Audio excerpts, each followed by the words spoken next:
اعوذ باللہ من الشیطان الرجیم بسم اللہ الرحمن الرحیم۔ تجلیات نبوت، پہلا باب۔ محمد صلی اللہ علیہ وآلہ وسلم کا خاندان، نشوونما اور نبوت سے پہلے کے حالات۔ آپ صلی اللہ علیہ وآلہ وسلم کی والدہ کا نام آمنہ تھا اور ان کے والد وہب بن عبد مناف بن زہرہ بن کلاب تھے۔ یہ وہی کلاب ہیں جو والد کی طرف سے بھی آپ کے نسب نامے میں آتے ہیں۔ کہا جاتا ہے کہ ان کا اصل نام عروہ یا حکیم تھا، لیکن وہ کتوں کے ذریعے بکثرت شکار کھیلا کرتے تھے، اس لیے کلاب کے نام سے مشہور ہو گئے۔ عربی میں کلاب کتوں کو کہتے ہیں۔ آپ قبیلہ قریش سے تعلق رکھتے تھے جو پورے عرب میں سب سے معزز قبیلہ تھا۔ قریش دراصل فہر بن مالک یا نضر بن کنانہ کا لقب تھا۔ بعد میں اس کی اولاد اسی نسبت سے مشہور ہو گئی۔ یوں تو اس قبیلے کو ہر دور میں سعادت حاصل رہی، لیکن قصی کو ایک منفرد مقام حاصل ہوا۔ اس کا نام زید تھا اور وہ بچپن میں یتیم ہو کر والدہ کے ساتھ ملک شام کے قریب قبیلہ ازرع میں جا بسا تھا اور وہیں پلا بڑا تھا، لیکن جوان ہو کر مکہ آ گیا اور کچھ ہی دنوں کے اندر خانہ کعبہ کا متولی بن گیا۔ یہ قبیلہ قریش کا پہلا شخص تھا جو خانہ کعبہ کا متولی ہوا۔ وہ بڑا کریم اور عقلمند تھا۔ قریش اس کی بات بے چوں چرا تسلیم کرتے تھے۔ آپ صلی اللہ علیہ وسلم کا خاندان آپ کے پردادا ہاشم کی نسبت سے ہاشمی کہلاتا تھا۔ ان کو قصی کے مناسب میں سے حاجیوں کی میزبانی کا منصب حاصل ہوا، جو ان کے بعد ان کے بھائی مطلب کی طرف منتقل ہو گیا۔ مطلب کے بعد پھر ہاشم کی اولاد کو یہ منصب حاصل ہوا اور اسلام کی آمد تک انہی کے ہاتھ میں رہا۔ ہاشم اپنے زمانے کے سب سے عظیم انسان شمار ہوتے تھے۔ انہیں وادی بطحا کا سردار کہا جاتا تھا۔ وہ روٹی توڑ کر گوشت اور شوربے میں بھگوتے اور لوگوں کے کھانے کے لیے چھوڑ دیتے تھے۔ چونکہ عربی میں اس طرح کی چیز کو توڑنے کو حشم اور توڑنے والے کو ہاشم کہتے ہیں، اس لیے ان کا نام ہاشم پڑ گیا، ورنہ ان کا اصل نام عمرو تھا۔ قریش تجارت پیشہ تھے۔ ہاشم نے ان کے لیے جاڑے میں یمن اور گرمی میں شام کا تجارتی سفر منظم کیا اور اس کے ساتھ دونوں ملکوں کے ذمہ داروں سے ضمانتیں حاصل کیں۔ اس سفر کا تذکرہ قرآن مجید کی سورہ قریش میں اللہ تعالیٰ کے ایک بہت بڑے احسان کے طور پہ کیا گیا ہے۔ ہاشم ایک بار تجارت کے لیے شام جاتے ہوئے یثرب سے گزرے تو وہاں بنو عدی بن نجار کی ایک خاتون سلمہ بنت عمرو سے شادی کر لی اور کچھ عرصہ ٹھہر کر ملک شام چلے گئے اور وہیں سرزمین فلسطین کے مشہور شہر غزہ میں انتقال کر گئے۔ ان کی روانگی کے وقت سلمہ حاملہ تھیں۔ بعد میں بچہ پیدا ہوا جس کے سر کے بالوں میں سفیدی تھی، اس لیے اس کا نام شبیہ رکھا گیا۔ یہ بچہ مدینے میں پرورش پاتا رہا، لیکن مکے میں ہاشم کے بھائیوں اور خاندان کے دوسرے لوگوں کو اس کا علم نہ تھا۔ 8 برس بعد مطلب کو اس کا پتہ چلا تو وہ مدینہ جا کر اس کو اپنے ساتھ لے آئے۔ جب مکے میں داخل ہوئے تو لوگوں نے سمجھا یہ ان کا غلام ہے، چنانچہ اسے عبد المطلب کہنے لگے۔ بالآخر وہ اسی نام سے مشہور ہو گیا۔ عبد المطلب بہت خوبصورت اور عظیم انسان تھے۔ ان کے دور میں ان کا ہم مرتبہ کوئی نہ ہوا۔ وہ قریش کے سردار اور مکہ کے قافلہ تجارت کے ذمہ دار تھے۔ جود و سخا اس قدر کرتے کہ ان کا لقب فیاض پڑ گیا تھا۔ ان کے دسترخوانوں کا پس خوردہ مسکینوں، جانوروں اور چڑیوں کے کھانے کے لیے رکھ دیا جاتا تھا، اور اس بنا پر ان کا یہ عرف بن گیا تھا زمین پر انسانوں اور پہاڑوں کی چوٹیوں پر وحشی جانوروں اور چڑیوں کو کھلانے والا۔ انہیں زمزم کا کنواں کھودنے کا شرف بھی حاصل ہوا۔ اس کنویں کو بنو جرہم نے مکے سے جلا وطن ہوتے وقت پاٹ دیا تھا۔ اس وقت سے اس کی جگہ نامعلوم چلی آ رہی تھی۔ عبد المطلب کو خواب میں اس کی جگہ بتلائی گئی اور کھودنے کو حکم دیا گیا۔ انہوں نے کھودا تو پرانا کنواں برآمد ہو گیا۔ انہی کے زمانے میں خانہ کعبہ پر ہاتھی والوں کے حملے کا واقعہ پیش آیا۔ یہ سب حبشی تھے۔ ان کے سردار کا نام ابرہہ تھا جو یمن پر قابض اور حکمران تھا۔ وہ خانہ کعبہ ڈھانے کے لیے 60,000 کا لشکر جرار لے کر آیا، لیکن جب مکے کے مشرق میں مزدلفہ اور منی کے درمیان وادی محصر میں پہنچا تو مکے پر حملہ آور ہونے کے لیے تیار ہو گیا۔ تو اللہ تعالیٰ نے اس کے لشکر پر چڑیوں کا جھنڈ بھیج دیا، جنہوں نے اس پر ڈھیری جیسے پتھر برسا دیے اور وہ کھائے ہوئے بھس کی طرح ہو گیا۔ یہ واقعہ آپ کے پیدائش سے 50 یا 55 دن پہلے پیش آیا۔ آپ صلی اللہ علیہ وآلہ وسلم کے والد گرامی عبداللہ عبد المطلب کے سب سے خوبصورت، پاک دامن اور چہیتے لڑکے تھے۔ انہیں ذبیح بھی کہا جاتا تھا۔ اس کی وجہ یہ ہے کہ زمزم کی کھدائی کے دوران جب کنویں کے نشانات برآمد ہوئے تو قریش نے بھی عبد المطلب کے ساتھ شرکت کرنی چاہی اور اس کے لیے ان کا جھگڑا کیا، جو بڑی مشکل سے فروغ ہو سکا۔ یہ دیکھ کر عبد المطلب نے نظر مانی کی کہ اگر اللہ نے ان کو 10 لڑکے دے اور ہر ایک مقابلے کے لائق ہوا تو ان میں سے ایک کو وہ اللہ کی راہ میں ذبح کر دیں گے۔ اب اللہ کا کرنا ایسا ہوا کہ ان کی یہ مراد پوری ہو گئی، چنانچہ انہوں نے سب لڑکوں کے درمیان فرقہ ڈالا۔ قرۂ عبداللہ کے نام سے نکلا، لہٰذا ان کو ذبح کرنے کے لیے خانہ کعبہ کے پاس لے گئے، مگر قریش نے انہیں روک دیا۔ بالخصوص عبداللہ کے بھائی اور ماموں سخت آڑے آئے۔ بالآخر یہ فیصلہ ہوا کہ ان کے بدلے 100 اونٹ ذبح کیے جائیں، چنانچہ عبد المطلب نے ایسے ہی کیا۔ اسی لیے آپ کو 2 ذبیحوں کی اولاد کہا جاتا ہے۔ ایک ذبیح حضرت اسماعیل علیہ السلام تھے اور ایک آپ صلی اللہ علیہ وسلم کے والد عبداللہ۔ اسی طرح آپ کو 2 فدیے دیے گئے بزرگوں کی اولاد بھی کہا جاتا ہے، کیونکہ حضرت اسماعیل علیہ السلام کو مینڈھے کا فدیہ دیا گیا تھا اور آپ کے والد کو 100 اونٹوں کا۔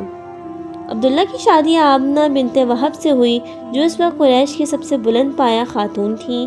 ان کا باپ وہب بن بنو زہرہ کا اور اعلیٰ نسب تھا۔ آمنہ شادی کے بعد ہی امید سے ہو گئیں۔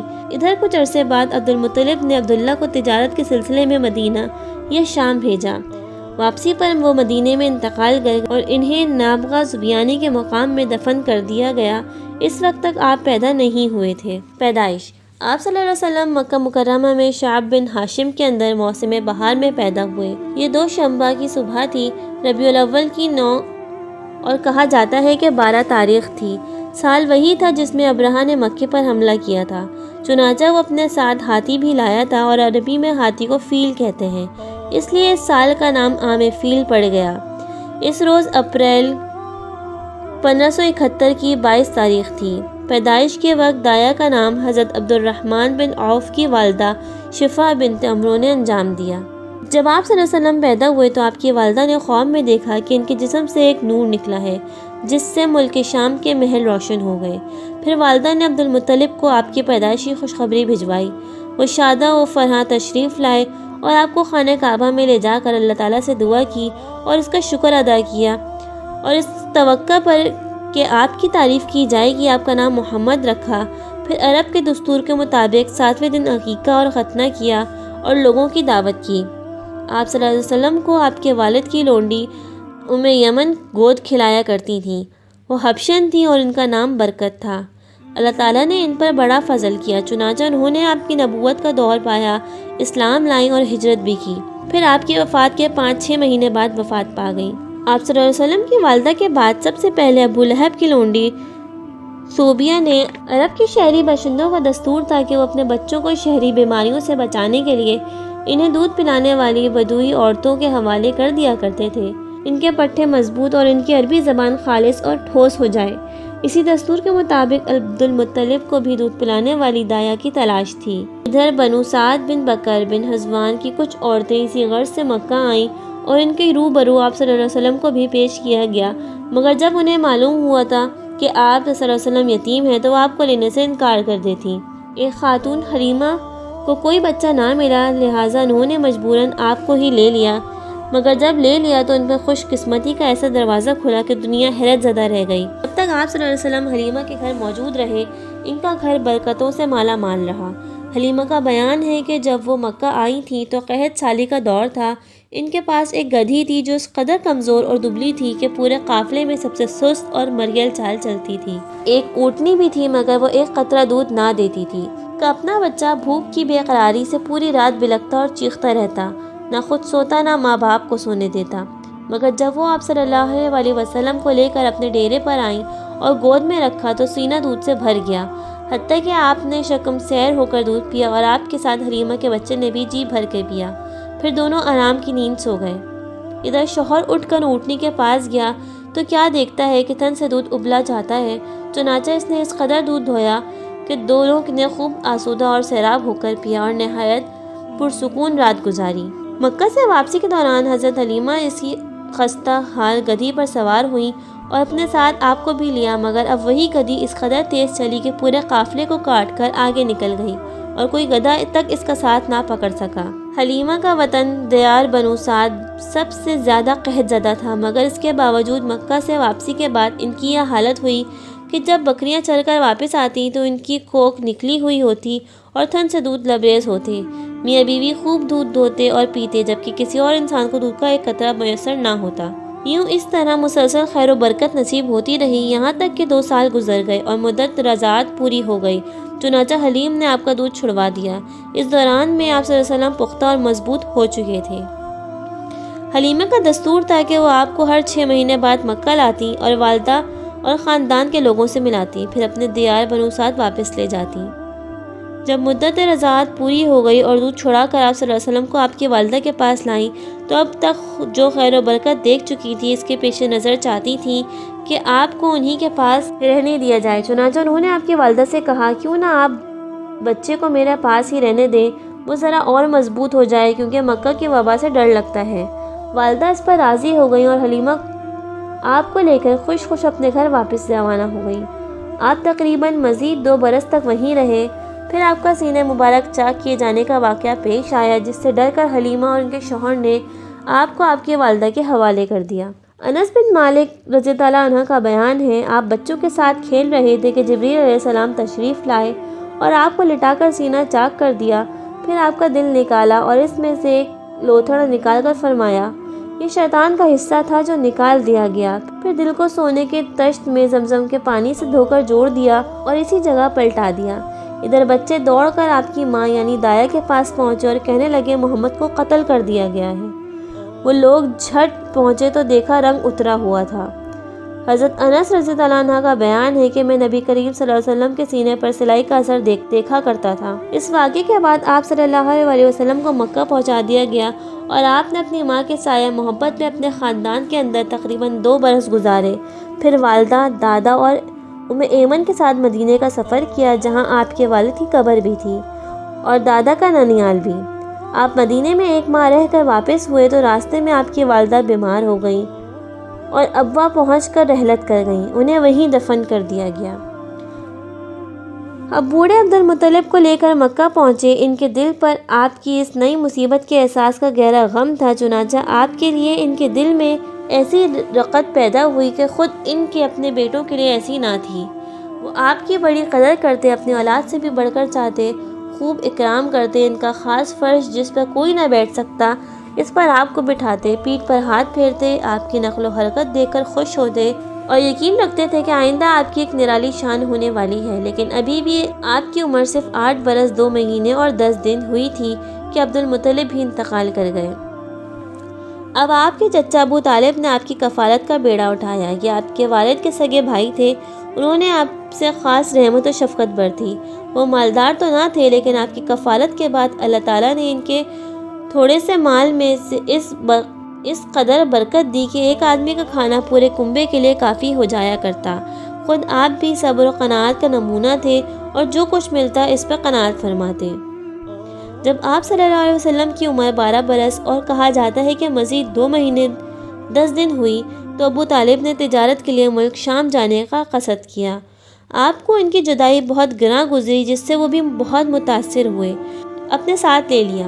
جب قافلے نے ملک شام کی حدود میں پہنچ کر شہر بصرہ کے قریب پڑاؤ ڈالا تو بحیرہ نامی عیسائیوں کا ایک بڑا راہب اپنے گرجے سے نکل کر ان کے پاس آیا اور قافلے کے درمیان سے گزر کر نبی کریم صلی اللہ علیہ وسلم کے پاس پہنچا اور آپ کا ہاتھ پکڑ کر کہنے لگا، یہ دنیا کے سردار ہیں، پروردگار عالم کے رسول ہیں، اللہ انہیں رحمت عالم بنا کر بھیجے گا۔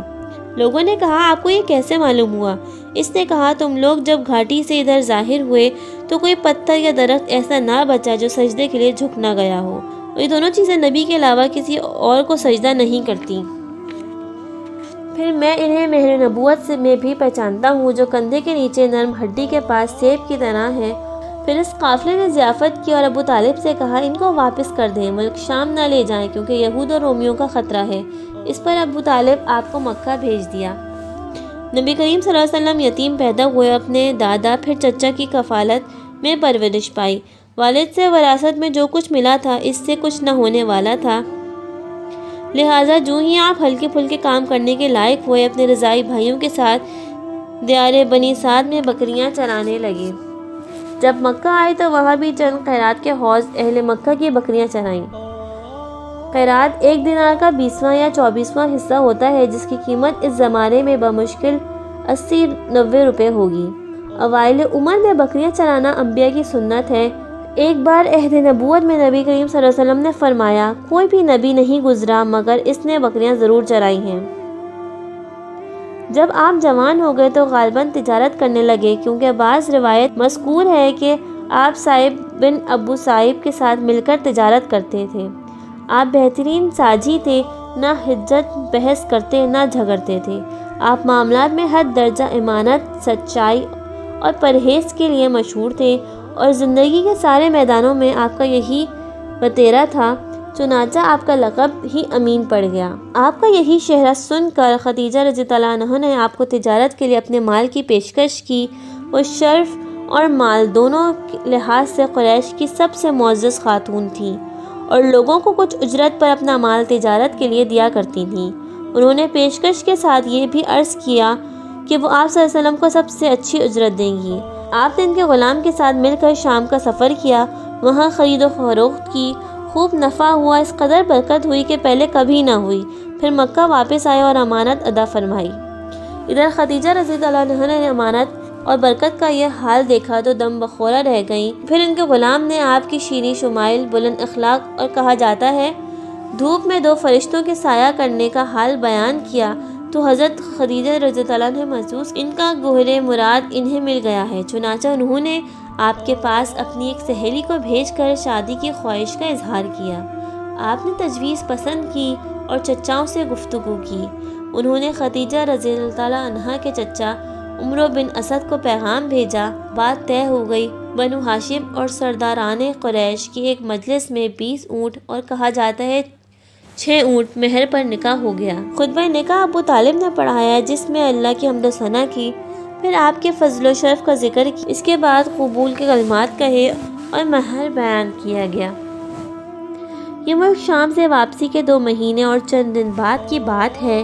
اس وقت آپ صلی اللہ علیہ وآلہ وسلم کی عمر 25 سال تھی، اور حضرت خدیجہ رضی اللہ عنہا کی عمر مشہور قول کے مطابق 40 سال تھی۔ ایک قول یہ بھی ہے کہ 28 سال تھی، اور کچھ اور اقوال بھی ہیں۔